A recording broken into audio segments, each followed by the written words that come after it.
नाज़रीन, सदाम हुसैन मुस्लिम दुनिया की तारीख का वो बहादुर और अजीम तरीन शख्स था जिससे पूरी दुनिया के कुफार और खास तौर पर यहूदी खौफ खाते थे और नफरत इतनी कि सदाम हुसैन के नाम तक को सुनना भी पसंद नहीं करते थे। सदाम हुसैन अक्सर दिए गए इंटरव्यूज में ये कहते थे कि मैं एटम बम अपने मुल्क और लोगों के लिए नहीं बल्कि इसको बनाने का वाहिद मकसद यहूदियों की नींदें उड़ाना और उनको बेचैन किए रखना है। ये वो हुक्मरान मर्द मुजाहिद था जिसने एक खातून की फरियाद पर इसराइल पर यलगार की और इसराइल के दारुल हुकूमत पर 40 मिसाइल दाग दिए। किस्सा कुछ यूं है कि एक लाइव प्रेस कॉन्फ्रेंस के दौरान एक रोती चीखती चिल्लाती औरत सदाम हुसैन के सामने आकर खड़ी हो गई और सदाम हुसैन को मुखातिब करके कहा कि इसराइली फौजियों ने मेरी बेटी को रेप करके कत्ल कर दिया है और तुम यहाँ मजे से ऐशो आराम की जिंदगी गुजार रहे हो और इधर हम पर मुसीबतों के पहाड़ तोड़े जा रहे हैं। इस औरत ने मजीद कहा कि इसराइली फौजी हमारी आंखों के सामने हमारी बहनों और बेटियों को अगवा करके ले जाते हैं जिनको फिर जुल्म ज्यादती का निशाना बनाकर कत्ल करके फेंक दिया जाता है और हमारी आंखों के सामने हमारे छोटे छोटे बच्चों को घसीट घसीट कर मार दिया जाता है। क्या तुमको इन औरतों, बूढ़ों और बच्चों की चीखें सुनाई नहीं देती जो कि रोजाना इसराइलियों की गोलियों का निशाना बनते हैं?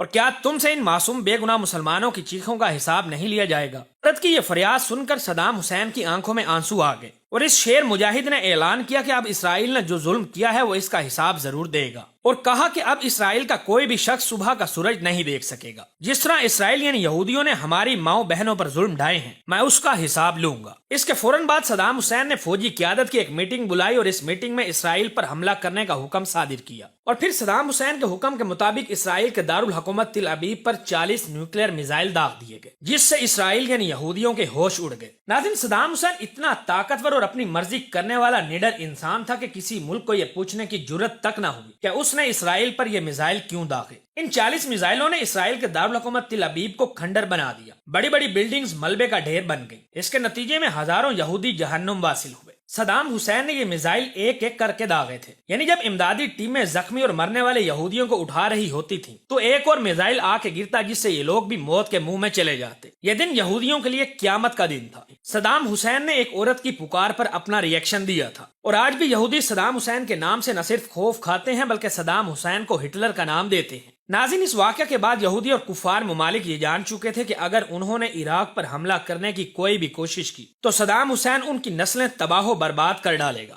लिहाजा ये कुफार आलम अंदर ही अंदर इराक और सदाम हुसैन के खिलाफ मुख्तलिफ मंसूबे बनाने लगा। अमेरिका और इसके इत्तेहादी नेटो ममालिक की अफवाज ने मिलकर इराक पर हमला करने का मंसूबा बनाया ताकि इस मर्द मुजाहिद से खुद को और अपनी आने वाली नस्लों को महफूज कर सके और इस मंसूबे को बैनुल अक़वामी तौर पर सही साबित करने के लिए एक बड़ी गेम खेली गई। अमेरिका, बरतानिया और इसके इत्तेहादी नेटो ममालिक की अफवाज ने सदर सदाम हुसैन और इराकी हुकूमत के ऊपर बच्चों के हॉस्पिटल पर हमला करने का इल्जाम लगाया और इस बात को साबित करने के लिए दुनिया के बड़े बड़े आलमी इदारों को अरबों डॉलर दिए गए और दिन रात झूठ पर मबनी प्रोपेगेंडा की वीडियोस को चलवाया गया। और जब अमेरिका बैनुल अक़वामी सतह पर यह बयानिया बनाने में कामयाब हो गया कि इराकी हुकूमत और फौज जंगी जुराइम में मुलव्वस है तो बच्चों के अस्पताल पर हमला करने को जवाज बनाकर अमेरिका और इसके इत्तेहादी ममालिक की अफवाज ने ऑपरेशन डेजर्ट स्टॉर्म के नाम से इराक पर जंग मुसल्लत कर दी और हमला करने के बाद अपने इस इकदाम को सही साबित करने के लिए अमेरिका और इसके इत्तेहादी लगातार ये बात भी दोहराते रहे कि इराक के पास तबाही फैलाने वाले वसी पैमाने पर एटमी हथियार भी मौजूद हैं जो कि दुनिया की तबाही के लिए एक बहुत बड़ा खतरा है। इसके अलावा इराक पर जोहरी हथियार बनाने और हासिल करने का इल्जाम भी लगाया गया। फरवरी 2003 में अमेरिका और इसके इत्तेहादी ममालिक यानी नेटो अफवाज ने इराक पर दोबारा हमला किया और इराक पर कब्जा कर लिया, लेकिन अमेरिका और इसके इत्तेहादी आज तक अपने लगाए गए किसी भी इल्जाम को सदर सदाम हुसैन और इराक पर साबित नहीं कर सके, जबकि इसके बरक्स अमेरिका और इसके इत्तेहादी इस इलाके में अपने मुफादात को पाने में कामयाब हो गए। इस कब्जा के बाद 14 दिसंबर 2003 में सदाम हुसैन को गिरफ्तार कर लिया गया और इन पर 148 कुर्दों के कत्ल का इल्जाम लगाकर मुकदमा दर्ज किया गया और इराक में ही अमेरिका के जेर असर अदालत में सदाम हुसैन पर मुकदमे की समाअत का आगाज हुआ और इस मुकदमा के जज ने जब अमेरिकी सरकार की मंशा के मुताबिक फैसला देने से इनकार किया तो इस जज को मुलजिम सदाम हुसैन से हमदर्दी रखने के जुर्म में बरतरफ कर दिया गया और फिर अमेरिकी मंशा के मुताबिक एक और नया जज मुकर्रर किया गया जिसने इस मुकदमे की आखिरी मराहिल की समाअत की। इस तमाम तर कार्रवाई के दौरान सदाम हुसैन अमेरिकी तहवील में रहे। नाज़रीन, आपको बताता चलूं कि इस तमाम तर अदालती कार्रवाई के दौरान सदाम हुसैन के केस के तीनों वकीलों को भी कत्ल कर दिया गया और अमेरिकी इमा पर अदालत ने सदाम हुसैन को फांसी की सजा सुना दी।